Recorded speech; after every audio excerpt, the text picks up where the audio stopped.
Okay जी, next है हमारे पास multiplexer.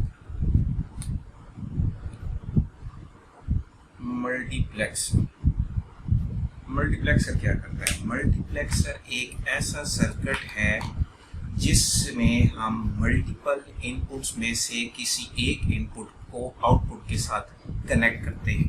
क्या मतलब इसका? ये हमारे पास मल्टीप्लेक्सर का सिंबल है जिसमें हमारे पास n नंबर ऑफ इनपुट्स हैं और एक जो है वो इसमें आउटपुट है। अब कोई एक इनपुट एट अ टाइम जो है वो आउटपुट के साथ कनेक्ट होगा। अब यहाँ पे क्वेश्चन ये अराइज होता है कि कौन सा इनपुट जो है वो कनेक्ट होगा। It depends upon selection line. Selection line को जो है वो हम S से शो करते हैं। ओके, सिलेक्शन लाइन जो है वो डिसाइड करेगा कि n नंबर ऑफ इनपुट्स में से कौन सा इनपुट आउटपुट के साथ कनेक्ट होगा। फॉर एग्जांपल, इसकी एग्जांपल मैंने क्लास में भी दी थी कि अगर हमारे पास एक क्लासरूम है और उसका यहाँ पे जो है वो डोर है और यहाँ पे मल्टीपल स्टूडेंट्स जो है वो आ जाते हैं और यहाँ पे जो है वो टीचर खड़ा हुआ है। टीचर जो है वो वन बाय वन एक एक को कॉल करेगा, डिपेंडिंग अपॉन उसका नेम भी हो सकते हैं, उनका आईडी भी हो सकता है, किसी एक चीज़ से जो है वो जो यूनिक हो उससे उसको कॉल करेगा तो वो बच्चा जो है वो एट अ टाइम एक एक करके जो है वो डोर में से इंसर्ट होना शुरू हो जाएगा। तो इसी तरह मल्टीप्लेक्सर का भी काम ये है कि मल्टीपल इनपुट्स में से किसी एक इनपुट को आउटपुट के साथ कनेक्ट करें depending upon selection line. Selection line क्या है? In other word we can say selection line जो है वो एक तरह की आईडी है जो असाइन की जाती है हर इनपुट को। फॉर एग्जांपल, अगर मेरे पास 4 इनपुट्स हैं तो 4 इनपुट के लिए सिलेक्शन लाइन कितने बिट की होगी? फॉर एग्जांपल, अगर मैं कहता हूँ कि 1 बिट, तो 1 बिट या तो 0 होगा या 1। एक इनपुट को ये आईडी असाइन हो जाएगी, एक इनपुट को ये वाली आईडी असाइन हो जाएगी। तो पीछे तो हमारे पास 2 इनपुट ऐसे ही रह जाएंगे जिनको कोई आईडी असाइन नहीं होगी, इसलिए मुझे 2 बिट करने पड़ेंगे। अगर मैं 2 बिट करूँ तो 0 0 0 1 1 0 और 1 1, यानी ये एक आईडी एक इनपुट को असाइन हो जाएगी, ये दूसरे इनपुट को, ये तीसरे बिट को, तीसरे इनपुट को, ये चौथे इनपुट। यानी इस तरह से हम डिसाइड कर सकते हैं। इसी तरह से अगर मैं कहूँ मेरे पास हैं 50 इनपुट्स, तो 50 इनपुट के लिए सिलेक्शन लाइन कितने बिट की होगी? इसको आप 2 की पावर में लेके जाएं। अगर मैं 2 की पावर 5 करूं तो मेरे पास 32 जो है वो नंबर आता है, यानी मैं 5 बिट से 32 इनपुट्स को आईडीज असाइन कर सकता हूं। मैंने तो 50 तक जाना है। इट मीन्स कि मुझे 1 बिट और इंक्रीज करने पड़ेगी। मैं लिखता हूँ 2 raised to power 6। 2 raised to power 6 जो है वो हमारे पास 64 होता है। तो इट मीन्स अगर मेरे पास 50 इनपुट्स हैं तो उसके लिए सिलेक्शन लाइन कितने बिट की होनी चाहिए? 6 बिट्स की, तब जब आप हर एक को आईडी असाइन कर सकते हैं। ओके, तो हम स्टार्ट करते हैं फ्रॉम स्मॉलेस्ट एग्जांपल। मैं कहता हूँ 2 into 1 मल्टीप्लेक्सर। ये हमारे पास एक मल्टीप्लेक्सर का सिंबल है, ये है 2 into 1, यानी ये 2 इनपुट्स हैं और ये इसका आउट है और ये इसकी सिलेक्शन लाइन है। अब ये इनपुट 1 है, ये हमारे पास इनपुट 2 है। अब सिलेक्शन लाइन कितने बिट की होगी? अगर मैं 1 बिट की रखूं तो 1 बिट 0 और 1 यानी इन बिट को असाइन कर सकता हूं, तो सिलेक्शन लाइन जो है वो हमारे पास 1 बिट की इनफ होगी। ओके, तो अगर हम इसका ट्रूथ टेबल बनाएं तो इसका ट्रूथ टेबल कैसे बनेगा? सिलेक्शन लाइन और यहाँ पे मेरे पास आ जाएगा आउट। अगर सिलेक्शन लाइन 0 है तो आउटपुट पे इन 1, अगर सिलेक्शन लाइन 1 है तो इनपुट जो है वो हमारे पास 2 जो है वो आगे चला जाएगा। इसको देखते हुए अगर मैंने अब डायग्राम बनानी है तो मैं क्या बनाऊंगा? जितने इनपुट्स उतने आपने एंड गेट लगा लेने। कितने इनपुट्स हैं? 2 इनपुट्स हैं, मैंने 2 एंड गेट लगा लिए। एक एक इनपुट जो है वो इसकी इनपुट हो जाएगी। ये वाली यहाँ पे लिखूंगा इन 1, यहाँ पे लिखेंगे इन 2, और इनको आपस में आपने क्या कर देना है? और कर देना है इस तरह से। इसकी जो दूसरी इनपुट्स है वो यहाँ से आएगी। इन 1 पे S का क्या जा रहा है? 0 वाली जा रही है, तो मैं यहाँ पे ये कॉम्प्लीमेंट लेके, ये 0 का मतलब कॉम्प्लीमेंट वाला होता है। इसी तरह से इन 2 पे क्या जा रही है? सिलेक्शन लाइन सिंपल वाली, तो मैं यहाँ से लेके ये इसको इस तरह से ले।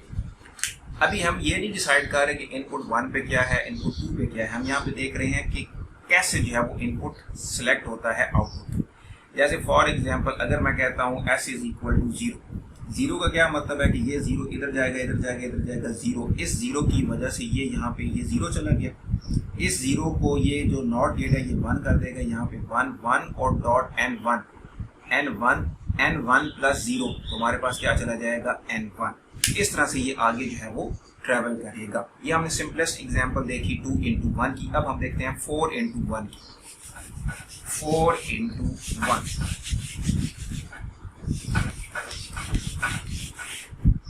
ओके जी, 4 into 1। ये हमारे पास है जी इसका सिंबल, ये मैंने सिंबल है, ये 4 इनपुट्स हैं इस तरह से, ये इसका आउट और ये इसकी सिलेक्शन लाइन। मैं इसको कह रहा हूँ ये इन 1 है, ये इन 2 है, ये इन 3 है, ये इन 4 है और ये सिलेक्शन लाइन और ये हमारे पास आउट। अब सबसे पहले तो हमने ये डिसाइड करना है कि सिलेक्शन लाइन कितने बिट का होगा। अभी हमने देखा कि अगर हम 1 बिट की सिलेक्शन लाइन रखें तो उससे हम 2 जो है वो इनपुट्स को आईडीज असाइन कर सकते हैं। तो अब 2 से ज़्यादा हमारे पास इनपुट्स हैं तो मुझे जो है वो 2 बिट की करनी पड़ेगी। अगर मैं 2 बिट करूँ तो 0 0 0 1 1 0 और 1 1। ये हम इन 1 को दे देंगे, ये हम इन 2 को दे देंगे, ये हम इन 3 को दे देंगे, ये हम इन 4 को दे देंगे। ओके, तो यहाँ पे अब हमने सिंपल साइज का 2 टेबल बनाना है। 2 टेबल बनाने के बाद हम इसका जो है वो सर्किट डायग्राम बना लेंगे। कैसे? S0 S1 2 जो है वो बिट की सिलेक्शन लाइन और यहाँ पे हमारे पास आउट 0 0 0 1 1 0 और 1 1।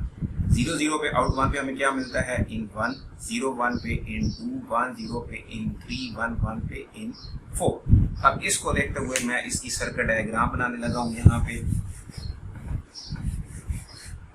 मैंने आपको बोला था जितने इनपुट्स उतने एंड गेट्स। कितने इनपुट्स हैं? 4 इनपुट्स हैं, मैंने 4 एंड गेट लगा लिए इस तरह से, ये इस तरह से और ये इस तरह से। इन सब को मैंने और कर देना है। ये इधर से आर आ जाएगा, ये इधर से आ जाएगा, ये इधर से और ये इधर से। यहाँ पे है हमारे पास अब हर एंड गेट की पहली इनपुट जो है वो इनपुट्स को शो करेगी। यानी यहाँ पे क्या चला जाएगा इन 1, यहाँ पे क्या चला जाएगा इन 2, यहाँ पे क्या चला जाएगा इन 3, यहाँ पे क्या चला जाएगा इन 4। अब सिलेक्शन लाइन जो है वो हमने यहाँ से देनी है। यहाँ पे मैं कहता हूँ कि ये S0 है और ये इसका निगेट वाला है, ये S1 है और ये इसका निगेट वाला है। ओके, इन 1 के साथ क्या है S0 और S1 का 0 0 वाला यानी कॉम्प्लीमेंट वाला। तो ये वाली जो है मैं ये इसको दे देता हूँ इस तरह से और ये वाली मैं इसको दे देता हूँ इस तरह से। यहाँ पे हमारे पास जो है वो इन 0 वाला चल रहा है। इसी तरह से अगले में देखें S1 का 0, S1 का 0 ये वाला जा रहा है, यहाँ से हम दे देते हैं S1 का 0 वाला और S0 का 1 वाला। S0 का 1 वाला मैं यहाँ से दे देता हूँ इस तरह से ये और ये हम यहाँ पे इसको। उसके बाद इन 3 पे हमने S1 का 1 वाला देना है, S1 का 1 वाला ये वाला दे देते हैं जी हम 1 वाला और S0 का 0 वाला, S0 का 0 वाला ये जा रहा है, यहाँ से हमने इसको दे दिया। एंड पे हमें क्या चाहिए दोनों का 1 1 वाला, ये 1 वाला जा रहा है इधर और ये 1 वाला जा रहा है इधर। ये हमारे पास है 4 into 1 का मल्टीप्लेक्सर। इसको हम इस तरह से मक से भी शो कर सकते हैं। सिमिलरली अगर हम 8 into 1 का करेंगे तो आप क्या करोगे, उसमें सिलेक्शन लाइन जो है वो 3 बिट की हो जाएगी। S0 S1 S2 फ्रॉम 000 से 111 तक आईडीज असाइन हो जाएंगी। उसी तरह से 8 एंड गेट लग जाएंगे, एक और गेट लग जाएगा। हर एंड गेट का पहला इनपुट जो है वो उसकी इनपुट को शो करेगा। बाकी इसी तरह से आपने S0 S1 और S2 की वैल्यूज को देखते हुए आपने उसके साथ कनेक्ट कर देना है। ये हमारे पास मल्टीप्लेक्सर हो जाएगा। अब इसका अगला हम यूज देखते हैं कि मल्टीप्लेक्सर से आप जो है वो कोई भी बूलियन फंक्शन जो है वो इम्प्लीमेंट कर सकते हैं, जो कि इसका इम्पोर्टेंट टॉपिक है। हम पहले जो है वो छोटे वाला एक सर्किट इम्प्लीमेंट करेंगे और फिर जो है वो हम एक बड़े वाला सर्किट जो है वो इम्प्लीमेंट करेंगे। जैसे ये हमारे पास एक एग्जांपल है। पहली जो शर्त है इसकी कि आपने मल्टीप्लेक्सर को इम्प्लीमेंट करना है बूलियन फंक्शन से। आपके पास जो बूलियन फंक्शन है वो सम ऑफ मिन टर्म्स की फॉर्म में होना चाहिए। जैसे यहाँ पे हमारे पास है f of x, y and z is equal to summation है हमारे पास 1 2 and 6 and 7। कहता है कि इसको आपने इम्प्लीमेंट करना है with the help of multiplexer. तो स्टेप 1 क्या है कि आप सम ऑफ मिन टर्म्स को देखते हुए ट्रुथ टेबल बनाएं। अगर आपके पास बूलियन फंक्शन है वो सम ऑफ मिनटर्म्स की फॉर्म में नहीं है, तब भी आपको उसका जो है वो ट्रूथ टेबल जो है वो बनाना पड़ेगा, उससे जो है वो आपका ईजी हो जाएगा। तो मैं यहाँ पे ट्रूथ टेबल बनाने लगा हूँ x, y एंड z, और यहाँ पे मेरे पास आ जाएगा आउट 0 0 0 0 1 0 1 0 0 1 1 1 0 0 1 0 1 1 1 0 एंड 1 1 1। 0 पे 0 है, 1 पे 1 है, 2 पे 1 है, 3 पे 0 है, 4 पे 0 है, 5 पे 0 है, 6 एंड 7 पे 1 है। ओके, ये हमारे पास आ गया ट्रूथ टेबल। सेकंड स्टेप क्या है, आपने जब भी बूलियन फंक्शन को इम्प्लीमेंट करना है with the help of multiplexer, तो जो उसका लास्ट वाला इनपुट है उसको छोड़ के बाकी जो इनपुट्स हैं वो सिलेक्शन लाइन के तौर पे यूज़ होंगे, और जो आखिरी वाला है वो एज अ इनपुट की वैल्यू फाइंड आउट करने के लिए यूज़ होगा।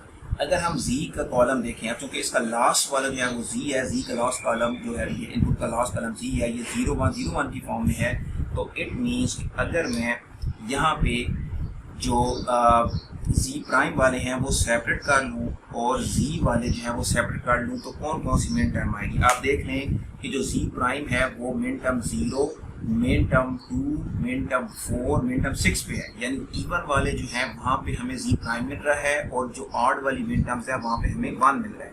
तो सेकंड स्टेप क्या है कि आपने इनको अलग कर देना है, 0 2 4 एंड 6, आपने इस तरह से ये लिख लेना है, और यहाँ पे z जो है वो 1 आ रहा है, वो कौन सी हैं, 1 3 5 एंड 7। थर्ड स्टेप में आपने उन मिन टर्म्स को, ये मैंने मिन टर्म्स लिखी है, ये वो मिन टर्म्स हैं जहाँ पे z जो है वो 0 है, ये वो मिन टर्म्स हैं जहाँ पे z 1 है। अब उन मिन टर्म्स को सर्कल करेंगे जहाँ जहाँ पे 1 है। 1 कहाँ से पता लग रहा है, यहाँ से भी पता लग रहा है, यहाँ से भी पता लग रहा है। 1 पे 1 है, 2 पे 1 है, 6 पे 1 है, और 7 पे 1 है। अब ये एक कॉलम जो है ये इनपुट को शो कर रहा है मल्टीप्लेक्सर के। ये मैं कहूँगा कि ये इनपुट 1 है, ये इनपुट 2 है, ये इनपुट 3 है, ये इनपुट 4 है। अब इनकी वैल्यूज़ कैसे सिलेक्ट होंगी, वो इससे सिलेक्ट होगी। देखिए इसमें एक सर्कल है, कौन से वाला सर्कल है, z वाला सर्कल है, तो हम इसको क्या कह देंगे, z वैल्यू। इसमें एक सर्कल है जिसमें प्राइम वाला है, तो मैं इसको z प्राइम कह दूँगा। इसमें कोई भी सिलेक्ट नहीं है तो इसको मैं 0 कह दूँगा। इसमें दोनों सिलेक्ट हैं तो मैं इसको 1 कह दूँगा। ओके, ये हमारे पास कंप्लीट हो गया। अब हम मल्टीप्लेक्सर बना लेते हैं। यहाँ पे मैं जो है वो मल्टीप्लेक्सर बनाता हूँ इस तरह से। कितने इनपुट्स हैं, 4 इनपुट्स हैं, 1 2 3 एंड 4। ये I1 है, ये I2 है, ये I3 है, ये I4 है। मैंने आपको क्या बोला था कि जो लास्ट इनपुट के अलावा है वो सिलेक्शन लाइन में यूज़ होंगे। कौन कौन से, X और Y।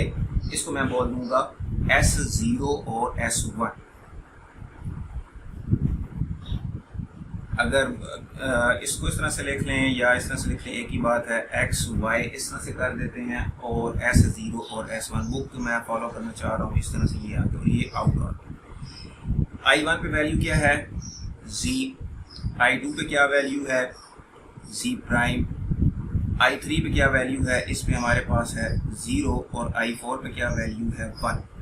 ओके, इसको हम ट्राई करते हैं कि क्या होगा। अब आपको पता है कि X और Y जो है वो 2 सिलेक्शन लाइन है, तो 2 की क्या पॉसिबिलिटी बनती है, 0 0 0 1 1 0 और 1 1। इनिशियली हमने यहाँ पे 0 0 दिया। 0 0 का क्या मतलब है, इनपुट 1। 0 1 का मतलब क्या है, I2। 1 0 का क्या मतलब है, I3। 1 1 का मतलब क्या है, I4। जब हमने 0 0 दिया, 0 0 का मतलब है I1। ठीक है, यहाँ पे देखें X Y 0 0 यहाँ पे 0 0 पे आपको क्या मिलता है, Z, यानी जो भी Z की वैल्यू है वही आउटपुट पे। अगर मैं इसको इसके साथ कनेक्ट कर दूंगा तो मुझे Z मिल रहा है, और Z पे यहाँ पे क्या मिल रहा है, 0 पे 0, यहाँ पे क्या मिल रहा है, 1 पे 1। I1 जो है वो हमें इस तरह से मिल रहा है। अगली दफ़ा X और Y को मैंने 0 1 दिया, 0 1 पे I2 इसके साथ कनेक्ट कर दिया, यानी जो भी Z की वैल्यू होगी वो हमें कॉम्प्लीमेंट में मिलेगी। अब ये देखिए, ये हमारे पास है X और Y 0 1। 0 1 पे यहाँ पे Z की वैल्यू 0 है, आउटपुट पे क्या मिल रहा है, इसका कॉम्प्लीमेंट। तो जब मैं यहाँ पे इसको इसके साथ कनेक्ट करूँगा तो जो भी Z की वैल्यू होगी उसका हमें कॉम्प्लीमेंट मिल जाएगा। यहाँ पे 0 1 है, 0 1 का मतलब क्या है, I2 पे क्या है हमारे पास, Z प्राइम। यहाँ पे Z क्या है, 1 1 का उल्ट हमें जो है ये 0 मिल जाएगा। सिमिलरली आप यहाँ पे देख रहे हैं I3 कब मिलता है, जब हम 1 0 देते हैं। ये हमारे पास है 1 0 पे आप देखें हमें 0 मिल रहा है, तो I3 आप देख लो कि ये हमें 0 मिल रहा है। उसके बाद I4 कब मिलता है, जब हम इसको 1 1 देते हैं। 1 1 पे आप देख लो हमें ये 1 1 मिल रहा है। तो इस तरह से हमने ये इम्प्लीमेंट किया मल्टीप्लेक्सर की मदद से। अब एक हम बड़ी एग्जांपल देख लेते हैं।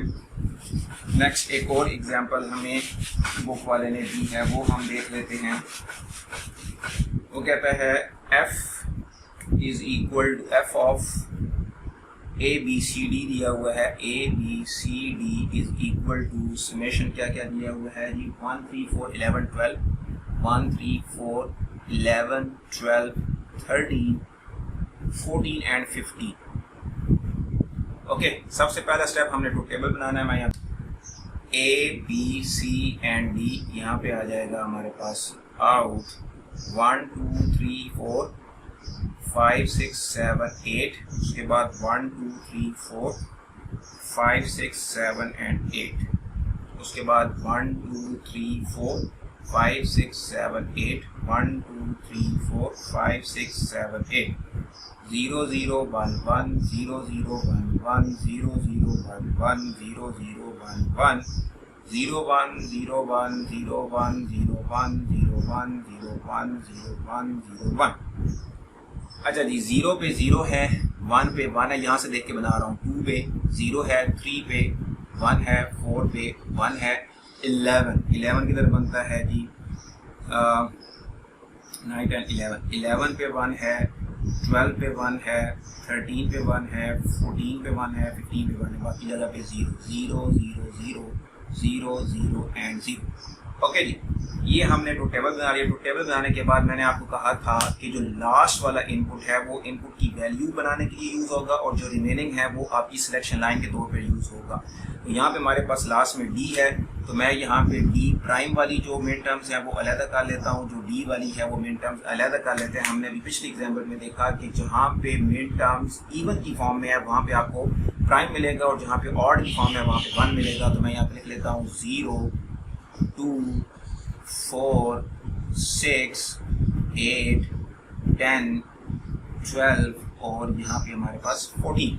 यहाँ पे क्या आ जाएगा 1 3 5 7 9 11 13 एंड 15।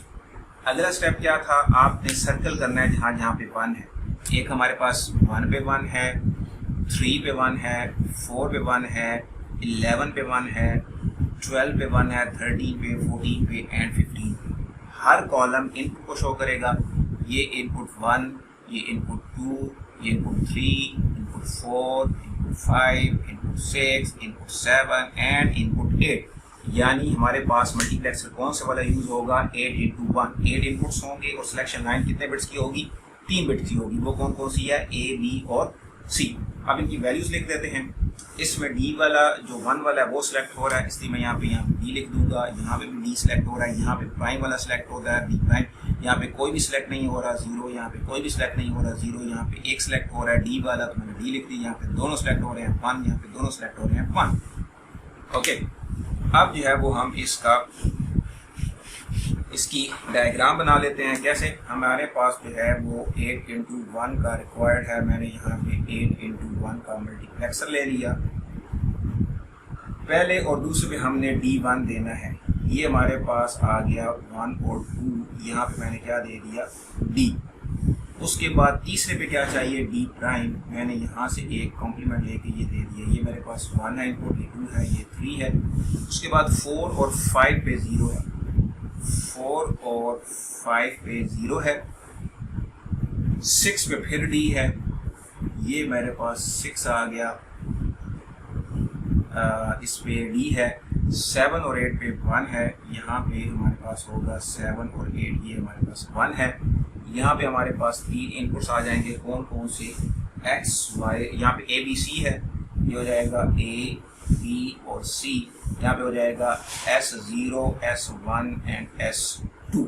ओके, तो अब आप ये देख लो, यहाँ पे जो हमने ट्रूथ टेबल बनाया था, ट्रूथ टेबल के मुताबिक जो है वो हमारे पास सबसे पहले क्या होगा, अब ये देखिए S0 S1 एंड S2। आप लोगे 0 0 से लेकर 1 1 1 तक, ठीक है। 0 0 का मतलब क्या है, इनपुट 1, आगे इनपुट 2, इनपुट 3, इनपुट 4 इस तरह करके अब 111 जहाँ पे इनपुट 8 आएगा। फॉर एग्जांपल मैं एक एग्जांपल लेता हूँ 000। हम जब हमने ट्रुथ टेबल बनाया था तो हमें 000 यहाँ पे इस तरह से था और ये 001 था इस तरह से, ठीक है। पहले हमने क्या कहा था, हमारे पास इनपुट जो 0 है उसमें भी हमें ट्रुथ टेबल अगर आप पीछे जाके देखें वीडियो में तो आपको यहाँ पे 0 मिल रहा है और यहाँ पे आपको 1 मिल रहा है। अब 000 का क्या मतलब है, 000 का मतलब है इनपुट 1। इनपुट 1 पे जाएं तो इनपुट 1 का क्या मतलब है, डी, यानी जो भी वैल्यू डी पे है वो आपकी आउटपुट पे चली जाएगी। यहाँ पे डी की वैल्यू क्या है 0, आप देख लें आउटपुट पे 1 मिल रही है। यहाँ पे इनपुट की वैल्यू डी की वैल्यू क्या है 1, यहाँ पे हमें क्या मिल रहा है 1। यानी ये हमारे पास बेसिक सा स्टेप्स है। आपने सबसे पहले क्या करना है, ट्रुथ टेबल बना लेना है। ट्रुथ टेबल बनाने के बाद आपने जो इवन नंबर ऑफ मिन टर्म्स हैं वो अलग कर लेनी है, जो ऑड मिन टर्म्स हैं वो अलग कर लेनी है। फिर जहाँ जहाँ पे 1 है उसको सर्कल कर लेना है, जैसे मैंने ये सर्कल किया। हर कॉलम एक इनपुट को शो करेगा। टोटल इनपुट्स इसमें 8 बन रहे हैं, इसका मतलब है हमें 8 × 1 का जो है वो मल्टीप्लेक्सर चाहिए। लास्ट वाले इनपुट को छोड़कर जो प्रीवियस जितने भी इनपुट्स हैं वो एज अ सिलेक्शन लाइन काम करेंगे। तो आपको पता है कि अगर 8 इनपुट्स हैं तो 3 बिट का जो है वो सिलेक्शन लाइन इनफ होगा। फिर आपने क्या करना है, सर्कल कर देना है जहाँ जहाँ पे आपको 1 मिल रहा था। मैंने वो सर्कल कर लिया। अगर दोनों पे सर्कल आता है तो आपने 1 कर देना है। अगर कोई भी सर्कल नहीं आता तो आपने 0 कर लेना है। अगर डी प्राइम या डी में से कोई एक आता है तो आपने वही वैल्यू लिख देनी है। जैसे ये इसमें से डी वाली सिलेक्ट हो रही थी, मैंने डी कर दिया। इसमें से डी सिलेक्ट हो रही थी, डी कर दिया। इसमें से डी प्राइम सिलेक्ट हो रहा था, मैंने डी प्राइम कर दिया। उसके बाद आप जस्ट आपने इसमें से मल्टीप्लेक्सर बनाना है। इनपुट्स जो इसकी सिलेक्शन लाइन है वो लिख देनी है और यहाँ पे जो इनपुट की वैल्यूज थी वो आपने लिख देनी है। यहाँ पे आपका जो पूरा एक इम्प्लीमेंटेशन है बूलियन फंक्शन का with the help of multiplexer वो कंप्लीट होता है। ये जो है वो लास्ट टॉपिक था चैप्टर 4 का। नेक्स्ट जो है वो हमारे पास सिक्वेंशियल सर्किट्स है। सिक्वेंशियल सर्किट में हम लैचेस देखेंगे, फ्लिप फ्लॉप देखेंगे, उसके बाद जो है वो इसकी एप्लीकेशन है वो हम देखेंगे। तो अगले जो लेक्चर है उसमें हम चैप्टर 5 जो है वो स्टार्ट करेंगे।